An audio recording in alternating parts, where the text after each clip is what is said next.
तो एक ज़माना था जब पाकिस्तान इंटरनेशनल एयरलाइंस को दुनिया भर में सेलिब्रेट किया जाता था और ये जो पीआईए का ऑफिशियल स्लोगन है, great people to fly with, आपको पता है ये किसने दिया था? जैकलीन कैनेडी ने। यानी कि अमेरिका के प्रेसिडेंट की जो बीवी थी, जो फर्स्ट लेडी थी अमेरिका की, वो जब लंदन में एक फ़्लाइट पर मौजूद थी पीआईए की, तो जब लैंड हुआ जहाज़, तो she was so happy that she gave the pilot a hug. उनसे पूछा गया कि फ़्लाइट कैसी थी, तो उन्होंने जवाब में बोला, great people to fly with. And that became the official slogan of the airline. ये वो एयरलाइन थी जिसने दुनिया की बेहतरीन एयरलाइंस को इस्टेब्लिश करने में हेल्प किया, असिस्टेंस प्रोवाइड की। और आज ये वीडियो बनाने का मकसद ये है कि अब से 2 रोज़ पहले इस एयरलाइन को बेचने के लिए गवर्नमेंट हाथ पांव मार रही है, कोई ख़रीदार नहीं है मार्केट में। और गवर्नमेंट ये कह रही है कि बिडिंग के लिए पार्टीज आएँ, सिर्फ एक पार्टी इमर्ज करती है, ब्लू वर्ल्ड सिटी वाले जो प्रॉपर्टी डेवलपर्स हैं, क्योंकि पाकिस्तान में मुझे लगता है कल को जितनी ज़मीन, फुटपाथ, सड़कें, सब कुछ बचा है वो भी प्रॉपर्टी डीलर खरीद लेंगे। लेकिन अब एक ही कारोबार है जो रियासत भी कर रही है, लोग भी कर रहे हैं, तो इसीलिए वही बिडिंग करेंगे ना आके। जो प्लॉट बेच रहे हैं वो जहाज़ उड़ाएंगे। तो उनकी तरफ से ये कहा गया कि 10 अरब रुपए ले लें, 10 billion rupees, and give this to us, हमें इसको ऑन करने दें। गवर्नमेंट ने जो ऑफिशियल प्राइस एम की थी, जो उनका बेंचमार्क था, वो 85 बिलियन था। तो कहाँ 85 बिलियन, कहाँ 10 बिलियन?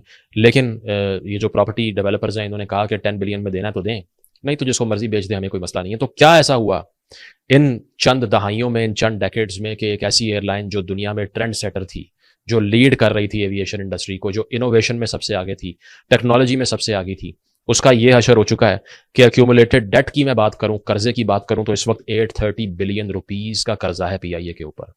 लॉसेस जो हैं वो तकरीबन 700 बिलियन रुपीज़ के करीब पहुंच चुके हैं। और अगर इसको डॉलर टर्म्स में बात की जाए तो अंदाज़ा लगाया जाता है टोटल लाइबिलिटीज़ का, वो है 2.81 बिलियन डॉलर्स। 3 अरब डॉलर के करीब नुकसान पैदा करने वाली पाकिस्तान की इंटरनेशनल एयरलाइन यहाँ तक कैसे पहुंची, आज इसको डिस्कस करते हैं। सबसे पहले आपको एक डिटेल्ड ओवरव्यू देते हैं कि पीआईए की हिस्ट्री क्या रही और कैसे इसका आगाज हुआ, कौन इसको ऑन करता था, कब इसका राइज हुआ और कब इसका डिक्लाइन शुरू हुआ। इनिशियली 1946 में ओरिएंट एयरवेज के नाम से एक कंपनी जो कि ब्रिटिश इंडिया में ऑपरेट करती थी, कैलकाटा में बनाई गई थी, उनके चेयरमैन थे एम ए इस्फहानी। वो जब पार्टीशन हुई तो उन्होंने रिलोकेट कर दिया ओरिएंट एयरवेज को कराची में। ठीक है। इसके बाद में जब फ़्लाइट्स की डिमांड बहुत बढ़ गई, डोमेस्टिकली भी इंटरनेशनली भी, उसकी वजह यह है कि ईस्ट पाकिस्तान वेस्ट पाकिस्तान में बहुत लंबा फ़र्क था, geographical difference was very much to cover by land. तो इसीलिए बहुत ज़्यादा एविएशन इंडस्ट्री में पोटेंशियल रिक्वायर्ड थी, डिमांड भी बहुत रिक्वायर्ड थी, और उसको मीट करने के लिए कराची में रिलोकेशन हुई। और इसके बाद में गवर्नमेंट ऑफ पाकिस्तान ने ये एक्नॉलेज किया कि we need an airline of our own. उसकी वजह यह है कि हम जो डोमेस्टिक नीड है इसको मीट नहीं कर पा रहे। 1955 में गवर्नमेंट ऑफ पाकिस्तान मर्जर करती है ओरिएंट एयरवेज के साथ और पीआईए को इस्टेब्लिश करती है 1955 में। और उसके बाद पहला रूट लंदन का जो है वो बनाया जाता है इंटरनेशनली, जहाँ पर कैरो में और रोम में भी स्टॉप ओवर था, जिसका मतलब ये है कि लंदन जाने के लिए इजिप्ट और फिर इटली से होकर ये रूट जो है वो इस्टेब्लिश किया गया। 1959 में एयर कॉमोडोर नूर खान की तरफ से पीआईए की बागडोर संभाली गई और वो एमडी बने। इसको गोल्डन एरा कहा जाता है पाकिस्तान इंटरनेशनल एयरलाइंस का, बिकॉज अंडर नूर खान इतने रेवोल्यूशनरी स्टेप्स लिए गए कि ये एक बहुत बड़ी money making, profit making entity बन गई। और इसके बाद में यही वो टाइम है जब एशिया का पहला बोइंग 707 भी पीआईए ने ऑन किया, और पहली सर्विस जो बोइंग 707 किया स्टार्ट हुई, पूरे एशिया की बात हो रही है। PIA was leading back then.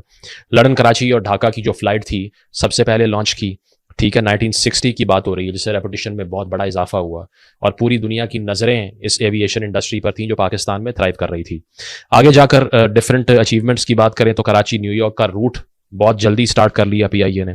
इसके बाद में हेलीकॉप्टर सर्विस स्टार्ट की ईस्ट पाकिस्तान के अंदर, जिसने एक साल के अंदर 70,000 पैसेंजर्स को ट्रांसपोर्ट किया, which was a trend setter in its own way. ठीक है। 1962 में पीआईए ने रिकॉर्ड बनाया, लंदन कराची की फ्लाइट कितनी देर में मुकम्मल की? 6 hours 43 minutes 51 seconds, which arguably, if I am not wrong, is still unbroken record. अभी तक ये रिकॉर्ड नहीं टूटा कि लंदन से कराची की फ़्लाइट को 6 घंटे 43 मिनट 51 सेकंड में पीआईए की फ़्लाइट ने मुकम्मल किया। और एविएशन स्पीड और एफिशिएंसी के लिहाज से पूरी दुनिया ने एक्नॉलेज किया that we have the best technology. आपको यकीन नहीं आएगा कि ये इसी पीआईए की बात हो रही है जो आज अगर मलेशिया, इंडोनेशिया में लैंड करती है, फ्यूल के पैसे नहीं देती और उनकी फ़्लाइट को वहाँ पर ग्राउंड कर लेते हैं कि जहाज़ छोड़ेंगे नहीं जब तक यहाँ पर आप ड्यूज़ क्लियर नहीं करेंगे। इतनी ह्यूमिलिएटेड स्टेज पर आज हम पहुंच चुके हैं, लेकिन पहले ये सब था जो आपको सुना रहा हूँ। आगे जाकर अगर बात की जाए तो पीआईए दुनिया का वो पहला नॉन कम्युनिस्ट कंट्री पाकिस्तान बना जिसने चाइना में ऑपरेशन शुरू किया। 1964 में बीजिंग में पहली फ्लाइट लैंड होती है पीआईए की। No other country had access to China, the non communist world I mean. आगे जाकर लॉजिस्टिकल सपोर्ट की बात करें तो 1965 में जो जंग हुई उसमें पीआईए ने बहुत बड़ा किरदार अदा किया पाकिस्तान आर्मी को लॉजिस्टिकली सपोर्ट करने के लिए। और साथ साथ ये कि अगर इसकी मुख्तलिफ सर्विस इंफ्रास्ट्रक्चर की बात की जाए जो उस वक्त इतना मैसिव था, तो उसमें इनकी केटरिंग कंपनीज थी, अपनी जेट हैंगर्स थे अपने। इसके अलावा पीआईए दुनिया में कंप्यूटर्स को इंटीग्रेट करने वाली पहली एयरलाइंस में से एक थी। They had computer technology from IBM back in the 1968s and 70s, early 70s। ठीक है, इसके साथ साथ ओवरहॉलिंग की जो शॉप्स थी, वर्कशॉप्स थी, वो इनकी अपनी थी। सर्विसेज सारी इन हाउस थी, ट्रेनिंग स्कूल्स अपने थे। So they had a complete aviation infrastructure. ये सिर्फ ये ऐसी इंस्टीट्यूशन नहीं थी जो कि आउटसोर्सिंग के ऊपर ऑपरेट कर रही थी। दे had everything of their own. सही है। इसके बाद इस इनके मुख्तलिफ एयरक्राफ्ट टेक्नोलॉजीज़ की बात करें तो इसमें सुपर कॉन्स्टलेशंस थी, विस्काउंट्स थे, कन्वेयर्स थे, DC-3S थे, फोकर F-27S थे। इसके अलावा बोइंग 720Bs थे। फिर इसके अलावा सिकोर्स्की हेलीकॉप्टर्स थे, ट्राइडेंट्स थे। इतना मैसिव और इतना डायनामिक फ्लीट था that they had everything which was available in the market back then. कोई ऐसी चीज़ नहीं थी जिसमें दे वर लैगिंग बिहाइंड। आगे कल्चरल पॉस्चरिंग की अगर हम बात करें तो पीआईए एक प्योरली कॉस्मोपॉलिटन और एक लिबरल इंस्टीट्यूशन की तरह ऑपरेट करता था। अगर आप एडवर्टीजमेंट्स की तरफ भी नज़र डालें तो वो बहुत बड़ा एक कल्चरल स्टडी का सब्जेक्ट बन सकता है।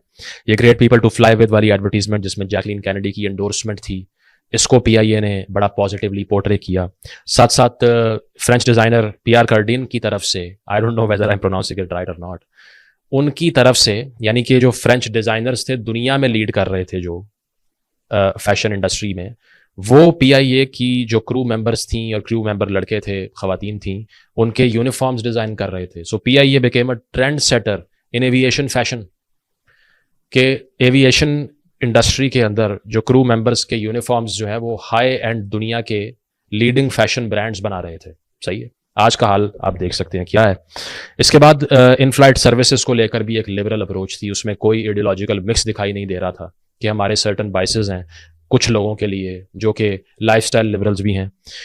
अल्कोहलिक बेवरेजेस सर्व की जा रही थी। मेन्यू कार्ड के अंदर दुनिया की फाइनेस्ट वाइन्स की कलेक्शंस जो हैं वो मौजूद थी, और ये एडवर्टीजमेंट्स की फॉर्म में लोगों को बताया भी जा रहा था कि जब तक इस रीजन में ऐसा कुछ हो ही नहीं रहा था, PIA was out there and they were trying to operate as solely a profit making, a liberal and a cosmopolitan organization. इसके साथ साथ पीआईए ने और क्या किया, 80s में एमिरेट्स को सेटअप करने के लिए सबसे बड़ी असिस्टेंस पीआईए ने दी। एमिरेट्स एयरलाइन जो आजकल दुनिया की, मैं समझता हूँ कि बेहतरीन एयरलाइंस में से एक है, और ये फैक्ट्स भी साबित कर देंगे, not just an opinion.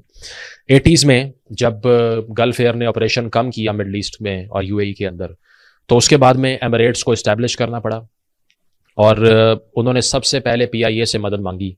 PIA ने लीज पर दिए अपने 2 तैयारे एमिरेट्स को, ठीक है, जिसमें 737-300 था और एक एयरबस A300 था। पीआईए ने लीज पर दिए एमिरेट्स को।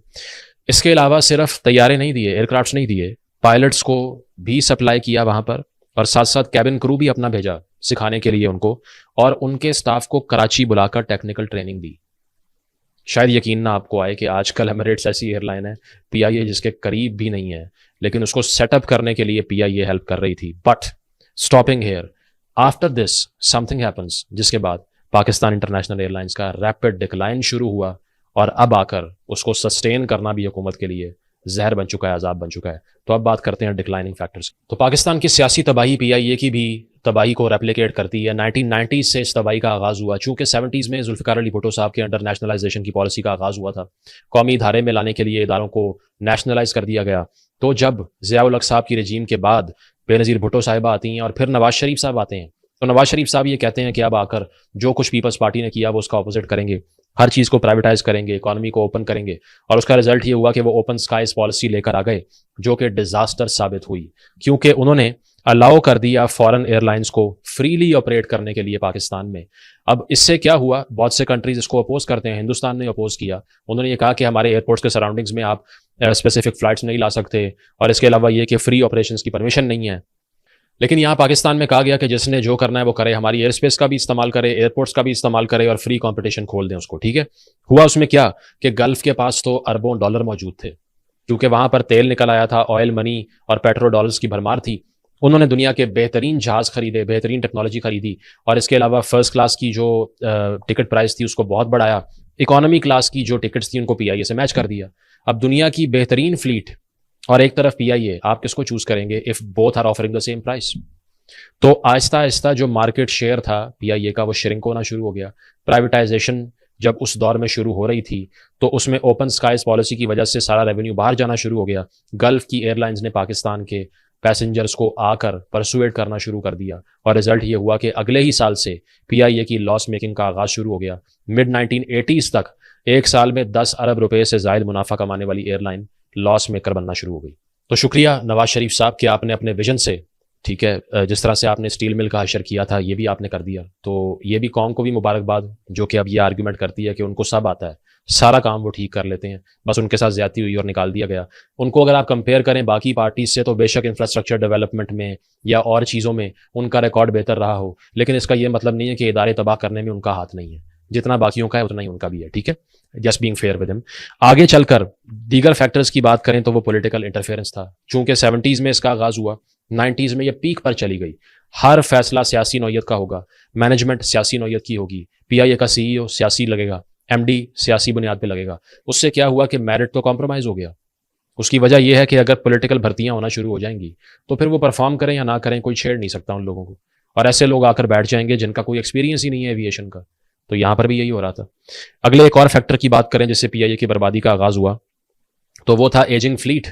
आपने फ्लीट को अपग्रेड करना ही बंद कर दिया क्योंकि मुल्क में इतनी पॉलिटिकल इंस्टेबिलिटी आ गई कि ध्यान ही नहीं था कि हमने इदारों को बचाना है, इनको सेफ गार्ड करना है, इनको कंपैरेटिव बनाना है, हमारे आसपास मार्केट में क्या हो रहा है उससे सीखना है, इनोवेट करना है। तो एक दौर में दुनिया को इनोवेशन में लीड करने वाली एविएशन की जो इंडस्ट्री थी पीआईए, वो आहिस्ता आहिस्ता एक एजिंग फ्लीट बन गया। पुराने जहाज होना शुरू हो गए, मेंटेनेंस बर्बाद कर दी गई, एम्प्लॉयज़ बढ़ाते गए, ये नहीं देखा कि चाहिए नहीं चाहिए, सिर्फ सियासी बुनियादों पर काम होता रहा। क्योंकि 90s में एक ऐसी डेकेड चल रही थी जिसको म्यूजिकल चेयर कहा जाता है। नवाज शरीफ आ रहा है, बेनज़ीर जा रही है, बेनज़ीर जा रही है, नवाज शरीफ आ रहा है। तो किसने ध्यान देना था इदारों को बचाने के लिए? किसी ने नहीं।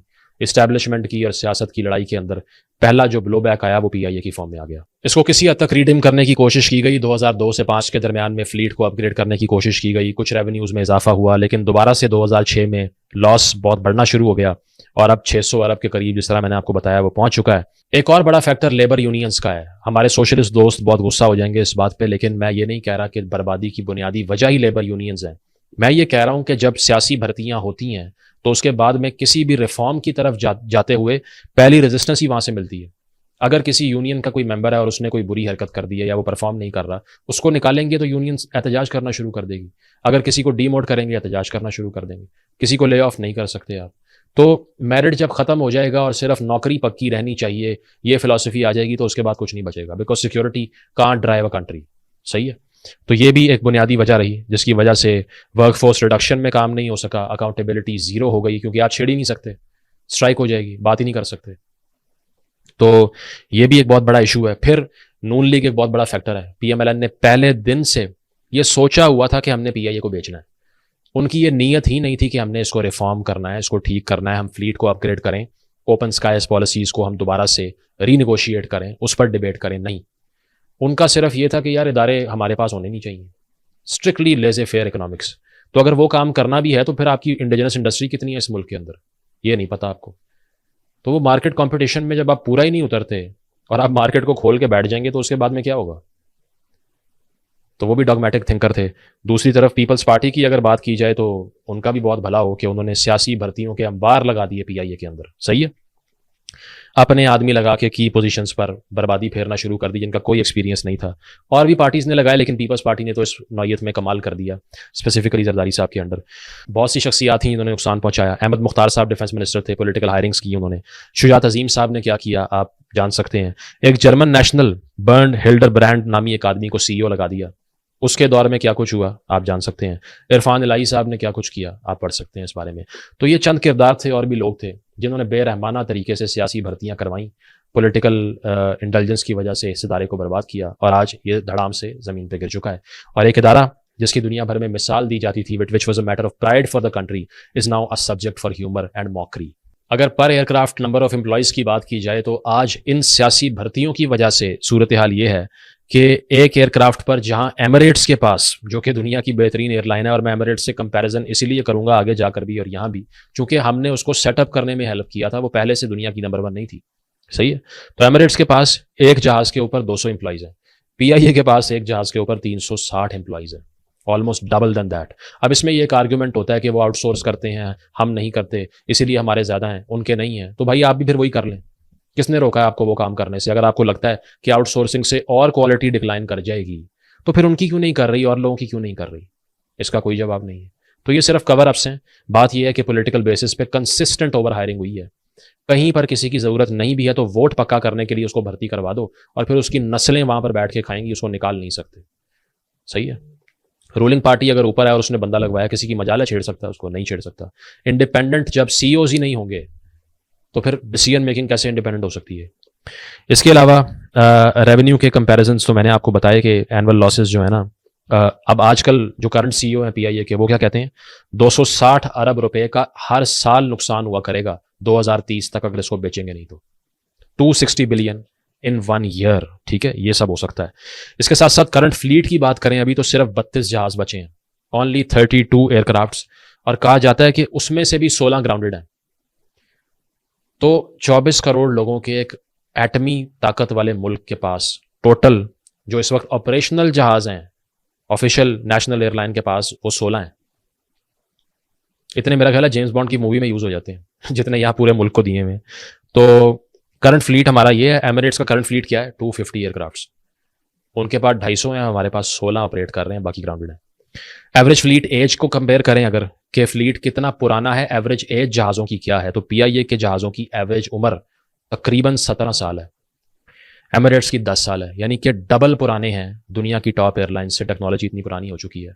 और अब ये जो पाकिस्तान के अंदर छोटे जहाज़ हैं, ये तो उड़ते हुए कॉफिन्स कहा जाता है इनको, फिर भी चली जा रहे हैं। कुछ अर्सा पहले पीआईए के पायलट्स की यूनियन ने भी स्ट्राइक की थी कि हम ATRs नहीं उड़ाएंगे, अब तक उड़ रहे हैं। सही है। वीकली फ्लाइट्स की अगर मैं बात करूं तो पीआईए की वीकली फ्लाइट्स हैं 350, यानी कि एक हफ्ते में 350 फ्लाइट्स चलती हैं, डोमेस्टिक इंटरनेशनल मिला के। एमिरेट्स की 3000 है, 350 वर्सेस 3000। सही है। पीआईए का टोटल स्टाफ है 14,000। इन 14,000 के लिए कंसिस्टेंट लॉस मेकिंग आपकी और मेरी टैक्स के पैसों से होती रहती है।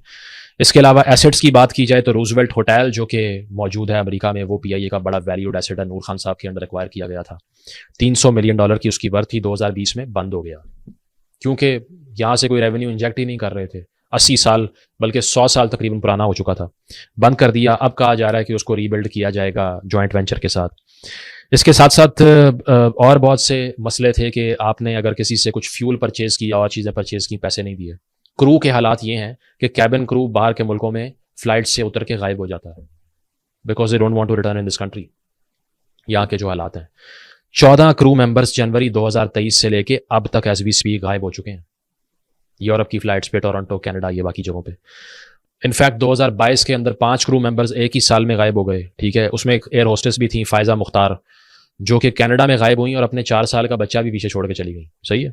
2020 में भी इस तरह के वाक़यात हुए, और भी मोस्टली ये टोरंटो में होता है, कनाडा में उस फ्लाइट पर होता है। तो फिर अब तो कैबिन क्रू पे भी ट्रस्ट नहीं रहा लोगों को।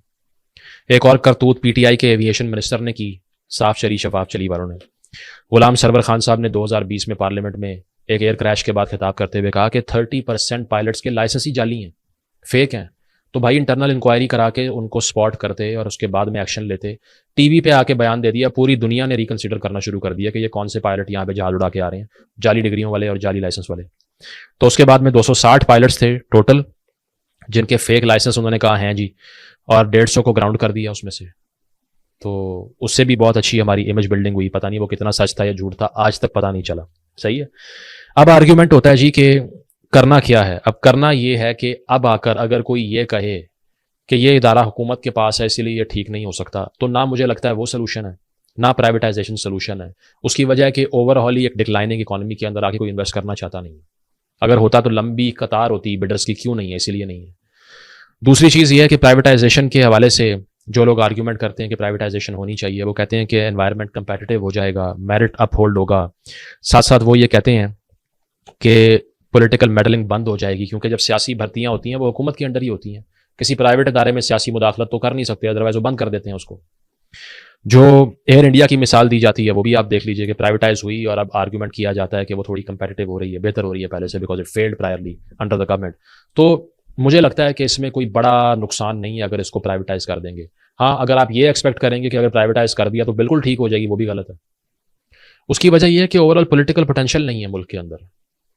तो ये सारा कुछ देखते हुए ये पूरी कहानी जो दिखाई देती है उसमें ओवर हायरिंग्स की दास्तान भी है, पॉलिटिकल मेडलिंग की दास्तान भी है, इसके अलावा सियासी भर्तियां और लॉस मेकर इदारे को टो करते रहे, वो सब करते रहे पहले रोज से। अल्टीमेट अंडरलाइन ये है कि इसको रिफॉर्म करने की कोशिश नहीं की पॉलिटिकल पार्टीज ने, बिलखसूस नून लीग और पीपल्स पार्टी ने। अगर इसकी रिफॉर्म पे इन्वेस्ट किया होता, फ्लीट को बढ़ाया होता, तो शायद कुछ हो जाता। अब आकर अगर इसको आपने बचाना है तो 2-3 काम करने पड़ेंगे। सबसे पहले आप प्राइवेट इंडस्ट्रीज से कैपिटल अंदर लगवा के चंद % ऑफ द शेयर बेच सकते हैं, लेकिन यहां तो 50 से 100% शेयर अवेलेबल है, वो भी नहीं हो सकता। नंबर 2 सोल्यूशन ये था कि ओपन स्काइज पॉलिसीज को रीनिगोशिएट करते ताकि कंपटीशन खत्म कम होता और लोग पीआई को प्रेफर करते। नंबर 3 ये है कि फ्लीट को एडवांस करते और एक्सपैंड करते ताकि लोग ट्रस्ट करते इस पर कि नई टेक्नोलॉजी है, बेहतर एयरक्राफ्ट्स हैं, बेहतर रीच है। 5वीं बात यह कि ओवरऑल इकोनॉमिक क्राइसिस पाकिस्तान का हल करते, जिसकी वजह से हमारे पास इतना कैपिटल होता कि सब्सिडाइज करते रहते इसको until it stood on it's on feet. ये 4-5 काम करके आप इसको बचा सकते थे और अब भी शायद बचा सकते हैं, लेकिन लगता यह है कि अब इस नैच पर ये पहुंच चुकी है that it can not be saved, क्योंकि अगर सालाना और ओवरऑल डेट 830 अरब रुपए हो चुका है, then no one can save it and no one can argue for that cause. Thank you.